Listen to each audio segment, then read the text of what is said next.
welcome once again to another face-to-face interview. Today we have the incredible Spyder Byte joining us in the shape of Connor Godfrey, the drummer for Spyder Byte. Welcome, Connor. Thank you very much. Glad to be here. Good of you to join us, mate. Now, let's start off with some gentle questioning here about. Can you give us a bit about your musical background? You know, your early influences. What made you pick up a pair of sticks? To be honest, my old man's a drummer. So it just kind of started from there when I was at junior school many moons ago. When I was about 11, I was just playing on his old kit, and next thing I know, it's just something I started enjoying. It was just really plugging in earphones, playing along. Started to do some drum lessons and stuff, and yeah, then we formed Spyder Byte at school, and it's just carried on, just kept going. Brilliant. So that's how the band got together as school kids. Yeah. So it was just the three of us to begin with, actually. Myself, CC, and Nathan, just as a three-piece, just writing, and yeah, we would have literally been about 14 when we were writing. And then just met Dan, the singer, at a local gig, playing in another band that I was in. And yeah, that was 9 years ago. So, and we've just pushed forward ever since, just for the love of it. Well, absolutely. I mean, why do it for any other reason, for heaven's sake? Well, exactly. You know, there's no good being a musician hoping to get rich these days, is there? Oh, honestly. Well, maybe one day. Yeah. Well, we live in hopes. Yeah, exactly. One can dream. Yeah. So where did Luke come into the fray here? He came in just before we released the first album. So he joined in 2015, and it was quite an odd situation, actually, because we also knew him from school. He was in the year above the rest of us, so we've been good mates with him for a long, long time. So when our other guitarist left, our old guitarist, he actually left just a couple of weeks before we went in to record the album. So we were a little bit stuck, to be fair. So we were just kind of looking at, well, who do we know who can definitely play guitar? I'll get Luke in. He helped us out with a couple of gigs before, so it was just the right decision. And then he stopped until about a month ago, and now Luke's gone as well. So are there plans for replacing him now that he's left you in the lurch again? Yeah. So we have a new guitarist lined up. He's a lovely chap. I'm not going to name him yet because I've been sworn to secrecy, but there will be an announcement of that in the next month or so. But we're very excited to start working with him. Excellent. Now, I understand you've played at one of my favourite venues, actually, Leo's Red Lion in Gravesend. Yep. Love it. Absolutely brilliant. Yeah. Absolute favourite. Yeah, it is. I mean, great atmosphere, great sound, great crowd in there. Because of course they've been staging socially distanced gigs between lockdowns. Hopefully we'll get to see you there again in the near future. I really hope so. I've not managed to get along to any of the social distance gigs, but the Red Lion is not a million miles away from where I work, so I'll quite often just drive down just for a quick pint before I go home from work. I can't at the moment, but it's a fantastic place, and we've been saying all along that if we were going to have we were talking about doing a special big gig at some point, maybe as a 10-year anniversary, which we would love to have at the Red Lion. Still got a year for that to happen, so hopefully we can sort something out. I do hope so. Just going over your sort of discography. So you had a 3-track EP back in 2013. Yeah, that's right. Yeah. That one's not on Spotify, so I haven't actually heard that. But that one didn't go on Spotify with the album, just because, I mean, to be honest, when it came out, we didn't know how to get anything on Spotify. After the album came out and now the other album, it's just so far removed from our sound. It's kind of, they're still out there floating somewhere, but and again, maybe I would like to maybe rewrite and re-record it at some point, just release it as like an extra track on the next album, but we'll see. But it's always good to see, you know, how your sound has actually developed. Yeah. Yeah, I mean, I was listening to When the Lights Go Out this morning, actually. Right. Yeah, a good sort of AC/DC flavour to it. Yeah, real powerful stuff there.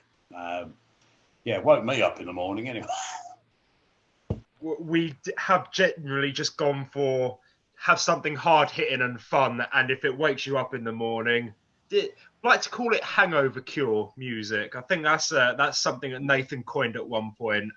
Blast it loud, blow the hangover away, and you're good to go. Well, yeah, he did that for me this morning, I've got to tell you. But again, that's good. It's working. Yeah, absolutely. You know, well-produced album, great sound. You know, you can hear the sort of the influences there. Perhaps you'd like to run through what the you know, artists and bands that influenced you guys are. Oh yeah, we're kind of all over the place with influences, to be fair. So we started up with this kind of idea of just being this very, I don't know why a bunch of 13, 14-year-old kids thought of this, but we wanted to be like Poison and Motley Crue for some reason. And that's exactly what we were when we started out. We like to put a little bit of hair up, wear a bandana or two, which, you know, we still like. But over the years, it's just where our tastes have developed. I'm very into power metal sort of stuff myself, the European speed metal sort of things. Dan's very into his thrash metal kind of stuff. And then the guitarists are still very heavily into the blues and the sleaze and the glam. So the last album particularly, it's just all kind of thrown together. We like to think there is a little bit of everything there for everybody, from the AC/DC fans to the Metallica fans. And that's how I like to see it. It's I mean, Nathan is the real brains behind the songwriting. He'll be able to tell you more about that kind of thing. But that's kind of what I get from it. Yeah. No, that's absolutely. Vixen music video, that's very interesting. Would you like to talk us through the song and the video and how it all relates? Yeah, so that song came basically, well, much entirely from the mind of Mr. Lawrence, Dan, the singer. And I don't know where he had the concept from, but it's kind of worked out. He just came up one day. So Nathan had the music for it already. Like I say, he's on the ball with writing music. He really is the engine behind that kind of thing. But Dan came along with this concept of doing a kind of comic book, like Marvel, DC style superhero thing. So we kind of rolled with it. And I think it's actually the most work we put into any of the songs on the new album in terms of actually writing, recording, and our producer actually producing. And then, of course, when it happened, when it all came out, we didn't have a music video for anything, really. We did attempt one, and it fell through for various reasons. But yeah, so during the lockdown, we were like, well, we can't really get together. We'd still been writing, but we haven't got anything to push out immediately. So we just went online and got someone from the States, from Colorado, to do this video for us, and that's what came out. So yeah, it's all a bit weird, to be fair, but we do feel the video has kind of hit the nail on the head with the song.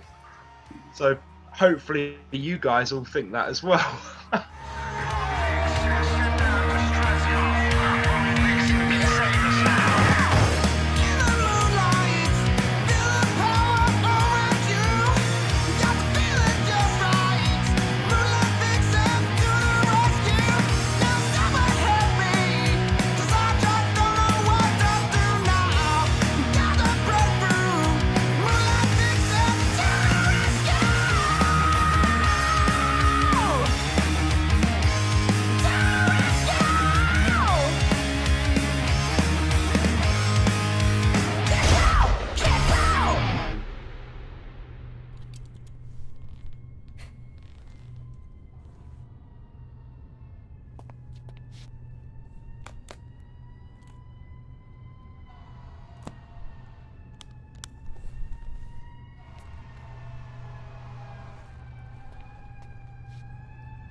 Yeah, I see you played HRX Sleaze in 2018. That must be quite an experience. Could you expound on that?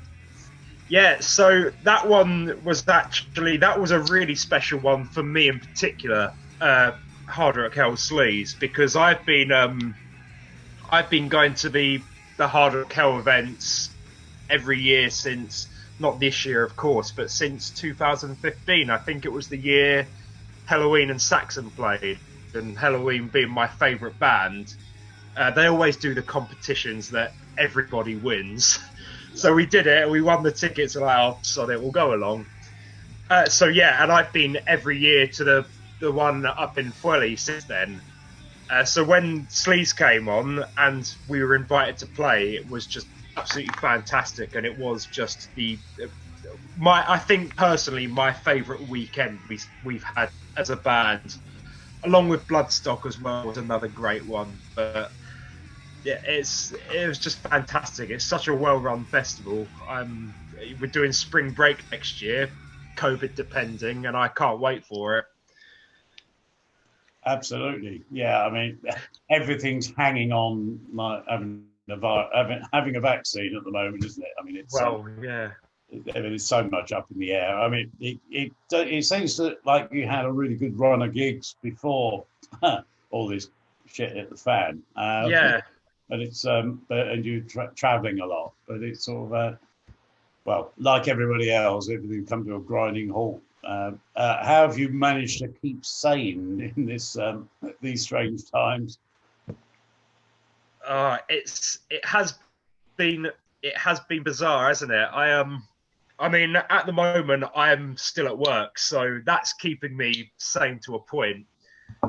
During the first lockdown number 1, I think everybody in the band was on furlough or whatever, and it was pretty tough, to be fair.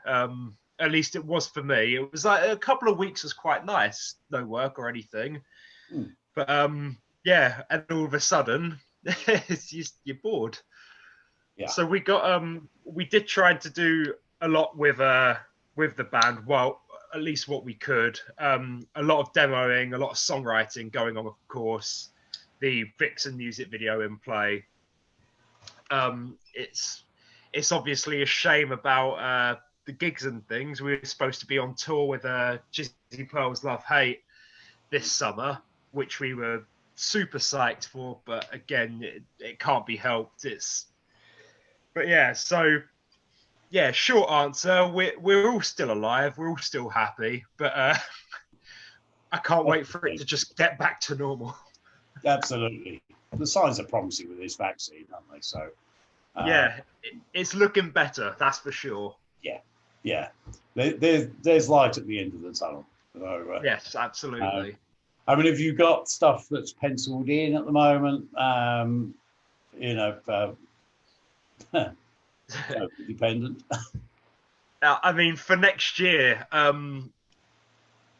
live music-wise, all we've got guaranteed, as it were, would be Hard Rock Hell Spring Break and Nozfest in Southampton, I think.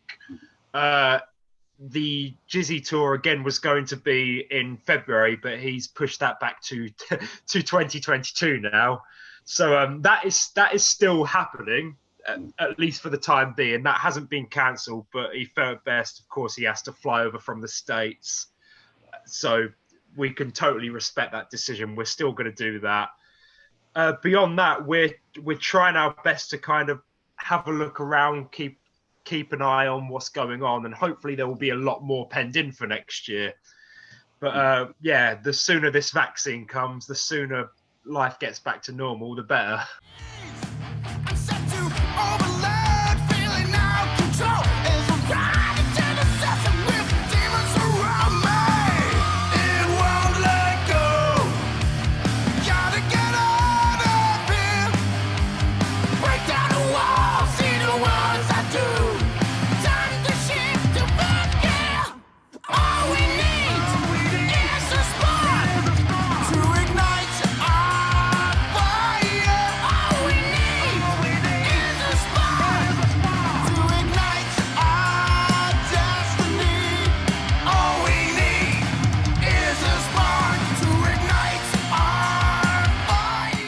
imagine when you're out touring, there's you have some quite interesting tales to tell. Is there one that springs to mind? When we went on tour in 2017, the first night of the tour, we played in Southampton. We all used to live in Brighton, so we were driving down whatever bloody road it is, going past Shore and whatever, and Cece's car just broke down. They ended up being stuck just outside Portsmouth while we were at the gig, wondering where the bloody hell they were. So, yeah, we don't have a van or anything, so we were doing this with 2 cars. So I've had to go back and pick them up from Portsmouth with all their gear in the back of my car while the AA truck takes his car back to his house in Kent. So I ended up doing that night about 4 or 5 trips between Brighton and Southampton, just getting gear home and band members home. I did have a friend who lived in Southampton, actually. We left some stuff that we didn't need to take with us at his house. So after we did the rest of the country, a week later, we came back via Southampton to pick up.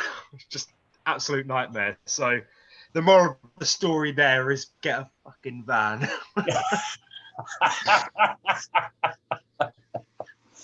a van. Don't have a car that's 15 years old and will break down on the first night of tour. Guaranteed. Guaranteed.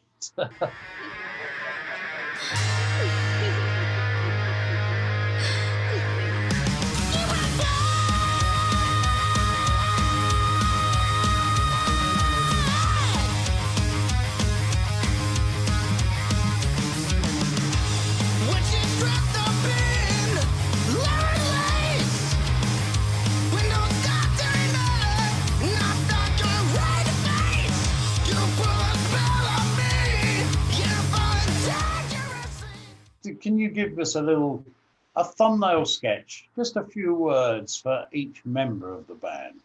How would you describe it? Sure. Okay. So you can be as cruel as you like. Yeah. I could be really cruel, but yes. they'll hear about this and they might have something to say. So I'm going to be nice. You might be looking for another band. Yeah. I can't afford that right now. Yeah, so a little crash course on everyone. So I'll start at Nathan. Definitely, without a doubt, the big brains behind most of the musical side of Spyder Byte. Also, the big cuddly teddy bear of the band. If you see him and there isn't a pandemic on, he will 9 times out of 10 he'll go for a hug. Like, he loves love, that boy. That's Nathan. Dan, very similar, a lot shorter. Lyrical genius, voice like an angel. Bit of a nutter at times. Again, very cuddly, very full of love. On the polar opposite side, there is Cece, or Connor, the other guitarist. He can shred like a beast. It's very hard to get a word out of him. Even as his own bandmates, we do struggle to get him to speak. But so I would label him as the dark horse of the band.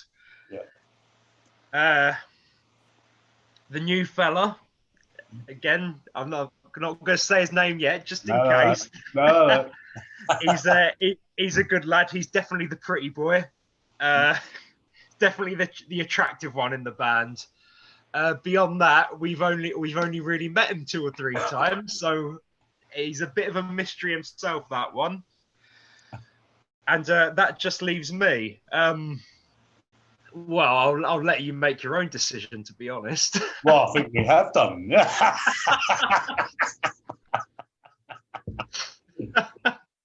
Good stuff. You're all right. No. Oh, good. Brilliant. Now, obviously, in these times, or any times, social media plays a massive part. Yes. Can you give us a rundown of where people can find you? Absolutely. So the big one at the moment is Facebook. Just type in Spyder Byte. Make sure you use Y's. There's no I's in Spyder Byte. It is Y all the way through. We're on there. We're on the old Instagram as well at Spyder Byte Band. Likewise with YouTube, Spyder Byte will be the first thing that comes up with the brand new music video that I urge everybody to watch if you haven't already, and share, like, and subscribe. And most notably, the website, which is www.spyderbyteband.co.uk. We've got Twitter coming back up. We're learning to use Twitter, so there will also be that at Spyder Byte Band as well. As soon as we figure out what's going on with Twitter, that is going to be running. Excellent, excellent. Well, can you tell everybody where they can go to get hold of your merch? Yeah, we have a website, and then we have an alternative Big Cartel, which is just spiderbyte.bigcartel.com, and that is the best way to buy merch without coming to a gig, which obviously you can't do at the moment. Yeah, I must say you really have some pretty cool T-shirt designs. Can you tell us how you came up with those? We have a guy, he's just moved to Canada, actually. He goes under the name Doyle Raw Meat. It's his kind of business name. And we found him when we did the artwork for the first album. And it just reminded us of like the old like thrash album covers, all the early like Municipal Waste, stuff like that. Just bright colors everywhere. We're like, well, we like that. So he drew up the first design, and then this kind of spider came into it, which we then used for the second album. But the way he did it, he did a package for us with artwork and T-shirt design. And that's where the design came from. And I'm assuming he is still working. I don't know if he's still doing business in the UK since moving away, but I think he'll probably be like our guy for life. He came up with the whole Boris the Spider, we call him, as a homage to the Who. Yeah, absolutely. Oh, God. And that's his idea, and we've just rolled with it. We absolutely love it. Yeah, no, it's brilliant design work, I must say. Yeah. Connor Godfrey, Spyder Byte, it's been an absolute pleasure, mate. Thank you so much for joining us, and look forward to seeing you on the other side. Yeah, thanks for having me. I honestly cannot wait. Bring it on. Absolutely, mate. Thank you very much indeed. Cheers. Thank you. Cheers.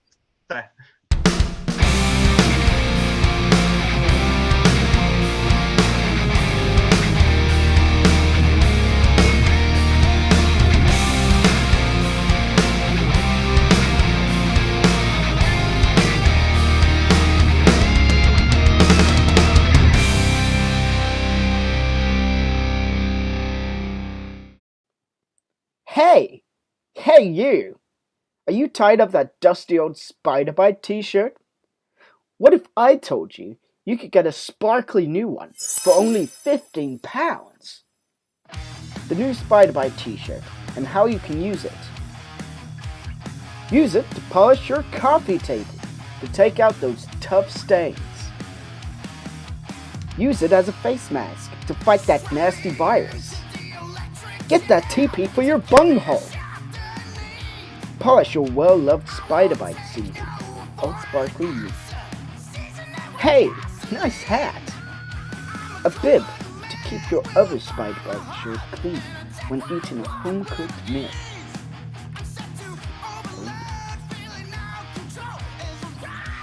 Caught short? Never you worry. The new Spyder Byte shirt is here to help. Or you could just wear it. The new Spyder Byte t-shirt. Order yours today.